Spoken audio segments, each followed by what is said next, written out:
नमस्कार, योग गुरु धीरज चैनल में आप सभी का स्वागत है।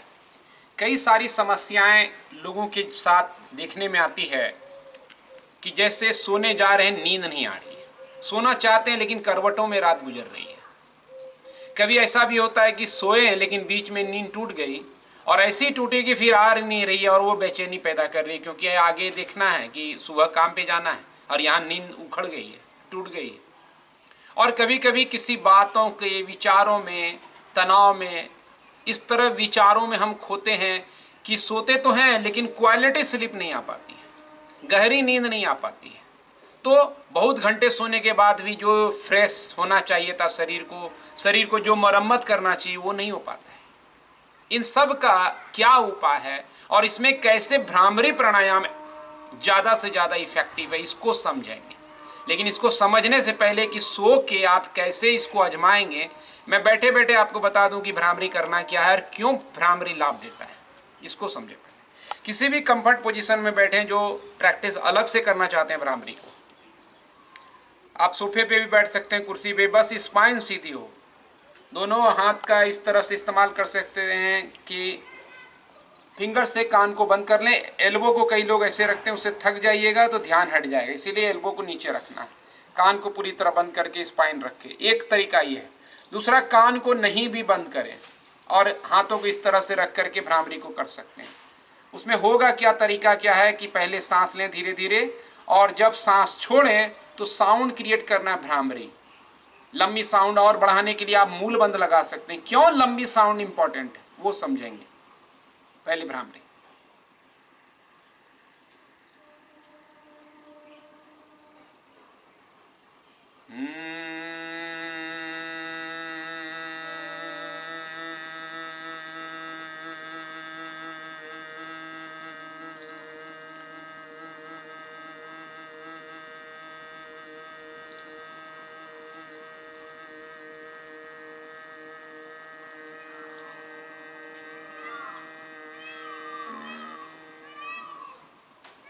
अब यहां पे धीरे सांस फिर लीजिए।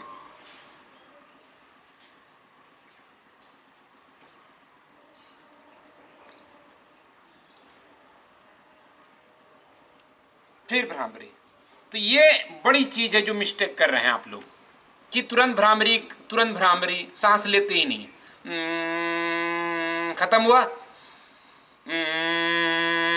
बस साउंड निकालने पे ज्यादा दिमाग में चीजें। लेकिन जब अगर आप सांस लिए नहीं तो वो प्राणायाम कैसे होगा।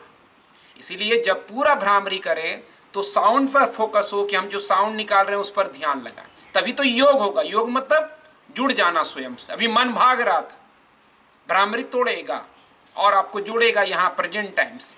तो ये चीज, और फिर लंबी सांस लेंगे तो ऑक्सीजन का प्रभाव, क्योंकि शरीर बहुत देर तक सांसें छोड़ रहा है और अब ऑक्सीजन भरने का मौका दिया है, उसको चूकिए मत, उसको भरिए।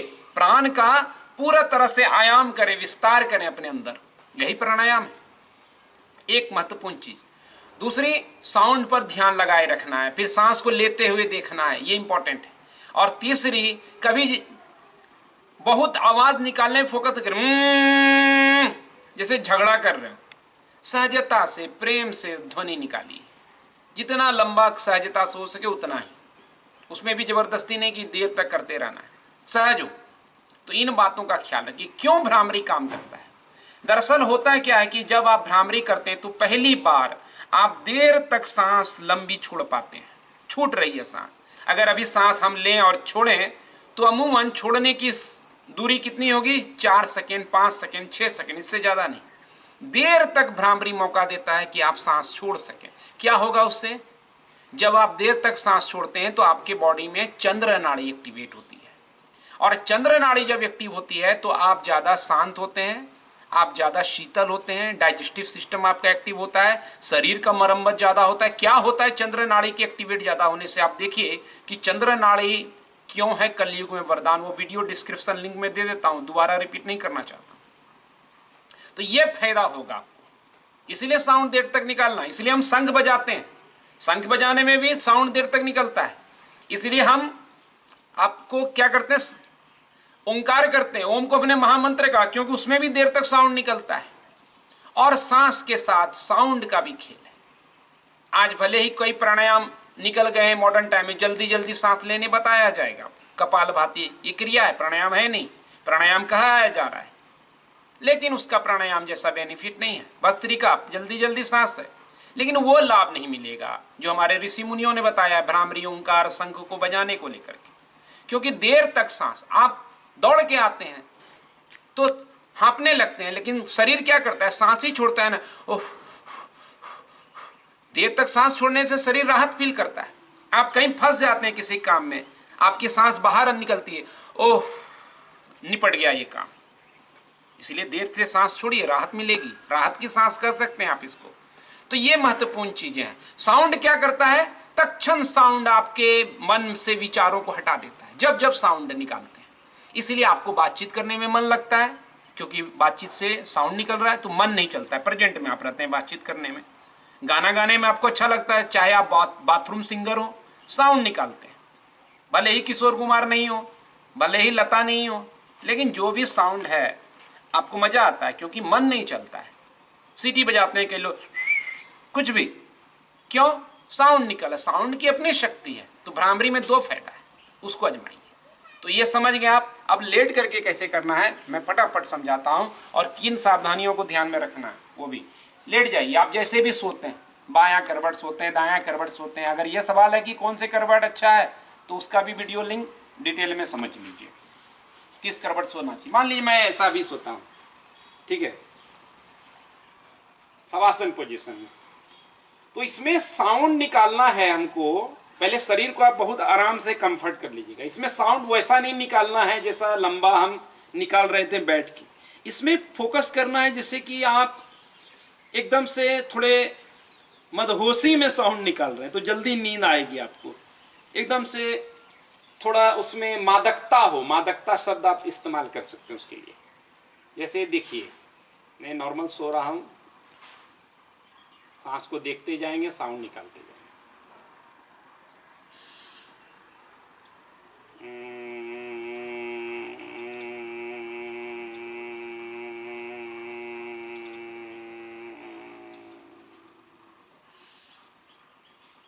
बहुत लंबा साउंड नहीं निकालना है, तो एफर्ट हो जाएगा आपका, एफर्ट होगा तो नींद नहीं आएगी। इसलिए हल्का साउंड निकालना है, मादकता के साथ, नशा जिसको कहते हैं। ये हो गया एक। दूसरी बात क्या ध्यान रखनी की, जैसे जैसे साउंड निकालेंगे तो शरीर का भार आप देखिए बेड पे छोड़ रहे हैं, आपकी जो बिस्तर है उसके ऊपर छोड़ते जाए, ऐसा फील करें, फील करना है आपको। विचार पहले रहेगा बहुत सारा, आने दीजिए उसको, आप अपना काम शुरू कीजिए, धीरे धीरे धीरे धीरे सफाई होगी विचारों की। 20 विचार होगा, 30 विचार होगा, घट के 2 4 5 रह जाएगा, फिर समाप्त। तो ये महत्वपूर्ण चीज है। आप बायां दायां करवट जैसे भी सोए हैं उसी स्थिति में आप भ्रामरी कर सकते हैं। सबसे बड़ी सावधानी क्या रखनी है, ये इंपॉर्टेंट है कि अगर शादीशुदा है तो अगर पत्नी सो गई हो या पति पहले सो गया हो तो भ्रामरी ना करें।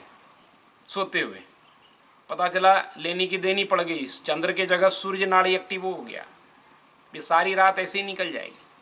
तो उसमें अलग नियम कायदे मैंने एक वीडियो बनाया जिसमें भ्रामरी के साथ और क्या क्या टेक्निक है जिससे आपको गहराई में नींद आए, करवटों में रात नहीं जाए, विचारों में आप खोए नहीं रहें, क्वालिटी स्लीप आए। ऐसे वीडियो के लिंक को डिस्क्रिप्शन में दिया हूँ, जतन से देखिए, क्योंकि नींद एक बड़ी संपदा है। हम कहते हैं कि 6-7 घंटे सोते हैं, इतना घंटा बर्बाद नहीं हो रहा है। 3 दिन नहीं सोइए, पता चल जाएगा कि बर्बाद हो रहा है कि आबाद हो रहा है। ये सोना ही आपके जीवित होने की निशानी है। सो जाइए और अच्छे से सोइए। नहीं होता है तो शवासन की प्रक्रिया भी आजमा सकते हैं। तो इन तमाम चीज़ों का ख्याल रखिए और फिर धीरे धीरे सांस लीजिए, भरिए सांस को, फिर साउंड निकालिए, हड़बड़ी मत कीजिए। दोनों साथ साथ हैं तो एक साथ कर सकते हैं, पति पत्नी दोनों भ्रामरी करते करते सो जाइए, अच्छा रहेगा। तो इस तरह आजमा सकते हैं। वैधानिक चेतावनी इसलिए बता दिया है, शादीशुदा लोग बहुत तरह की अड़चनों में ना फंस जाएं, इसीलिए इन बातों का ख्याल रखना है। पहले करके भी मन को शांत कर सकते हैं। सोने से पहले कुछ प्राणायाम बताया आवश्यक, उसको आप अपना सकते हैं। सबका डिस्क्रिप्शन कमेंट में लिंक है, आप इसको आजमाइए। कैसा लगा करके अभ्यास करके मुझे कमेंट कीजिएगा, फिर बताइएगा। अच्छा लगा तो शेयर भी कीजिए, बहुत सारे लोगों की नींद उड़ी हुई है। धन्यवाद। तो करवटों में रात नहीं, भ्रामरी के साथ सुकून भरी रात। जय हो, नमस्कार।